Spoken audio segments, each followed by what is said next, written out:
দেশের প্রধানমন্ত্রী পিএম বিশ্বকর্মা প্রকল্পের ঘোষণা করেন ভার্চুয়াল সভার মধ্য দিয়ে।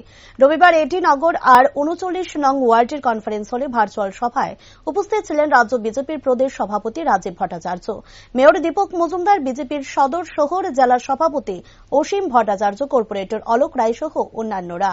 পরে সংবাদ মাধ্যমের মুখোমুখি হয়ে প্রদেশ বিজেপির সভাপতি রাজীব ভট্টাচার্য বলেন, দেশের সার্বিক উন্নয়নের লক্ষ্যে এবং ত্রিপুরার সার্বিক উন্নয়নের লক্ষ্যে অক্লান্ত পরিশ্রম করে যাচ্ছেন প্রধানমন্ত্রী নরেন্দ্র মোদী। বিগত ৯ বছর ধরে তিনি দেশের প্রধানমন্ত্রী, আর এই ৯ বছরে গরিব কল্যাণ এবং সমাজের প্রত্যেকটি অংশের জনসাধারণের জীবনযাত্রার মান উন্নয়নে প্রধানমন্ত্রী নরেন্দ্র মোদীর নেতৃত্বে সরকার বিশেষ ভূমিকা গ্রহণ করেছে। তাছাড়া আজ ভার্চুয়াল মাধ্যমে বিভিন্ন অংশের কর্মজীবী ভাইদের স্বার্থে পিএম বিশ্বকর্মা প্রকল্পের ঘোষণা করতে যাচ্ছেন তিনি, যেখানে লাভবান হবেন বহু মানুষ। তাই জন্মদিনের এই শুভ লগ্নে প্রধানমন্ত্রীকে ধন্যবাদ জানান তিনি এবং ঈশ্বরের কাছে উনার সুস্বাস্থ্য ও দীর্ঘায়ু কামনা করেন তিনি।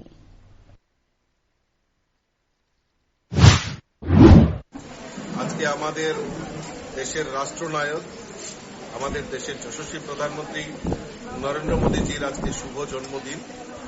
মাতা ত্রিপুরেশ্বরীর কাছে প্রার্থনা করি আমাদের মাননীয় প্রধানমন্ত্রী নরেন্দ্র মোদীজির যেন সুস্বাস্থ্য কামনা করি, দীর্ঘায়ু কামনা করি, কারণ উনি ভারতবর্ষের বিকাশের জন্য এবং আমাদের এই ত্রিপুরা রাজ্যের জন্য বিকাশের জন্য যেভাবে উনি অক্লান্ত পরিশ্রম করে সমাজের প্রত্যেকটা অংশের মানুষের জন্য যেভাবে কাজ করছেন, আমি এই শুভ জন্মদিনে আমি আবারও ওনাকে অনেক অনেক শুভেচ্ছা এবং অভিনন্দন জানাচ্ছি।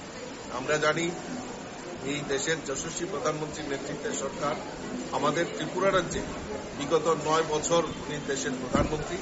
এই ৯ বছর সময়কালে উনি সমাজের প্রত্যেকটা অংশের মানুষ, সেই গরিব অংশের মানুষ, এই গরিব কল্যাণী বলুন, শ্রমজীবী মানুষ বলুন, এবং আমাদের কৃষক থেকে শুরু করে সমাজের মহিলা থেকে শুরু করে শিশু, সকল অংশের মানুষের জন্য যেভাবে উনি কাজ করছেন, কাজে আজকের এই শুভ জন্মদিনে উনার সেটা বড় প্রাপ্তি।